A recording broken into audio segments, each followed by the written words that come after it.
Здравейте! Аз съм Васка Бакларова, а вие сте в YouTube канала ми Срещни бизнеса с сърцето си.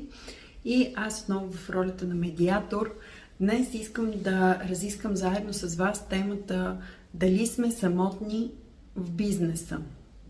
Ако допреди COVID основните теми, свързани с самотността, бяха свързани с лицата над 65 години, с хората в пенсионна възраст, именно след COVID пандемията си говорим за все повече млади хора, които са изключително самотни.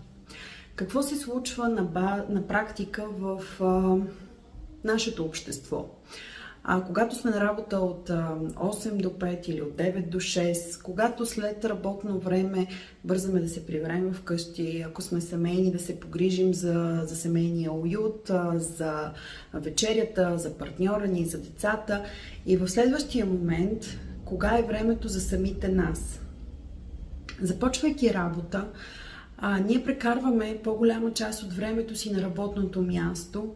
И все още аз лично не мога да си обясня защо залагаме огромно внимание на това, кой е партньора до нас в семейен план, а не залагаме такова внимание на това, кои са колегите, с които работим. Дали работим в токсична среда, дали работим в подкрепяща среда и как се чувства всеки един човек, който от 8 до 5 не може да понася хората, с които работи. Как се чувства този човек, когато има нужда някой да му зададе въпроса «Как си?» И то не някой, а основно неговият ръководител. Затова темата е изключително важна в Срещни бизнеса с сърцето си, защото ако искаме да имаме креативни, вдъхновени служители, ако искаме да имаме успех в бизнеса, който ние развиваме, правило номер 1 е ние да се интересуваме от нашите служители, как те се чувстват, да се опитваме да ги вдъхновяваме, мотивираме, да знаем какво се случва в някакъв аспект в личния им живот, дали преминават през някакъв труден етап, през труден момент, дали те имат нужда от нашата подкрепа. И разбира се, не на последно място да търсим обратната връзка от тях. Тези три неща са изключително важни, ако искаме да имаме един креативен екип, с който да развиваме бизнеса си. И сега ще ви кажа, че по последни данни и проучвания в световен мащаб, едни от най-големите икономики в света именно са хората, които се чувстват най-самотни. И това проучване излезе наскоро през тази година. На първо място най-самотни хората се чувстват в Швеция. Нали, може да си представите за брутния вътрешен продукт на тази страна, за всички възможности, които имат хората там, да пътуват, да се забавляват, да организират всякакъв вид мероприятия в бизнес или в личен план. Едни от другите водещи страни са Съединените американски щати, Канада, Обединеното кралство, Япония. Това са все държави, които имат много силни икономики. И тук оставаме наистина на заден план, за наше щастие. Не всички категории, в които България участва, е добре да сме на заден план. Но именно все още при нас е останала тази култура на събиране, култура на комуникация. Погледнете в големите градове и се замислете, общуваме ли с съседите си? Помислете си, познавате ли колегите, които са в съседния офис? Знаете ли как се казват децата им? Знаете ли какво образование имат? Помислете с колко хора се срещате всяка седмица. Кои са най-близките ви хора? Кои са хората, които участват почти ежедневно в живота ви? И ако направите една равносметка, че тези хора са изключително малко, че не познавате съседите си, че не знаете дали вашите колеги имат деца, как се казват техните деца, дали говорите наистина на теми, които са свързани с личностно развитие. Ако положително отговорите на всички тези въпроси, значи сте един изключително щастлив човек, изключително добре се справяте с всички критерии, свързани с самотността. Но какво наблюдаваме в големите корпорации, дори и в България? Наблюдаваме една дистанция.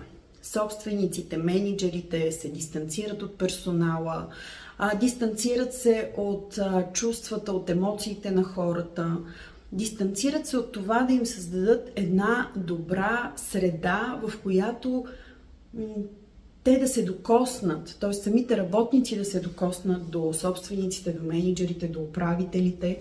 За мен това е изключително вредно за целия колектив, за целият екип, защото именно собственика, именно менеджера е човека, който със своята емоция, енергия държи екипната мотивация. И наскоро си говорихме с дама, която управлява успешно вече почти 30 години бизнеса, семейния бизнес, и тя каза: за мен е изключително важно аз да влизам всеки ден в офиса с усмивка, да зареждам хората, да ги мотивирам, те да виждат, че в мен наистина има тази готовност, има това желание да направим следващия проект. Представете си в една друга компания, в която собственикът се е скрил зад едни тъмни штори, не иска да комуникира с хората, оставил е прякото ръководене на фирмата на различни служители. Това нещо е пагубно за духа на една компания. И сега разбирам, всички собственици на по-големи компании ще кажат: аз нямам време да ходя да си говоря с всеки служител. Факт, така е. Затова има различни мероприятия, дейности, които могат да се организират с екипите. И сега всички собственици на бизнеси, които гледат, замислете се колко често организирате креативен уикенд за вашите служители. Или колко често ги извеждате сред природата, сега когато е красива пролет навън, или през есента, или някой хубав зимен лагер за тях. Да, знам, сега ще кажете, това струва много пари, но в сравнение с мотивацията, с екипния дух и с настроението, с което след това служителите ще изпълняват задълженията си, вие ще имате много повече успехи и много по-големи финансови резултати. И разбира се, както ние по-български обичаме да оглеждаме всички варианти, повярвайте ми, има изключително бюджетни варианти да се погрижите за колективния дух, има, разбира се, и луксозни, скъпи варианти. Всичко зависи от възможностите на компанията. Но нищо не пречи да вземете екипа си през работния ден, след обед, да отидете заедно в парка, да отидете да ядете сладоледи, да попитате хората: кажете как сте, от какво имате нужда. Оставяйте хората да ви дадат обратна връзка за нещата, които не работят, за нещата, в които те наистина се чувстват застрашени, които се чувстват демотивирани, и в този един момент ги чуйте. Много често ние, собствениците на бизнеси и предприемачите, имаме една фалшива представа както за нас самите като място в компанията, така и за реалните проблеми на компанията. И много често опитваме да заметем нещата под килима, да кажем: няма достатъчно работници, работниците искат много пари, те не искат да работят, те не са мотивирани. И всички тези разочароващи вярвания, които ние сами наслагваме върху себе си като собственици, вместо да търсим вариантите как да мотивираме хората, как да ги задържим, как да направим така, че да чуем техните нужди и те да не се чувстват самотни. Когато един човек се чувства неразбран, когато няма подкрепа, когато той е сам в собствения си свят, този човек изпада в депресия. Той е непродуктивен. Той не може да мисли за развитието на компанията. Как да мисли за развитието на компанията и за неговите дейности, когато самият той е неудовлетворен, нещастен и самотен?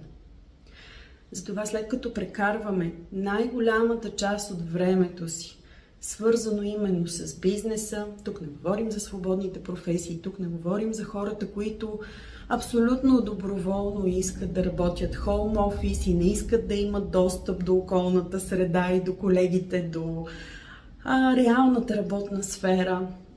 Именно в тези хора, които все още са в офисите, които все още искат да имат тази социална активност. Тя обаче липсва, ако мениджърите или собствениците на бизнеси не успеят да я изградят. С това моя призив е: мислете как да подобрите работната сфера, организирайте наистина срещи заедно с своите служители, с техните нужди, очаквания и търсете обратна връзка. И нека да бъдем сами промяната, която искаме да видим в обществото ни. Аз съм Васка Бакларова, а вие сте в YouTube канала ми "Срещни бизнеса със сърцето си".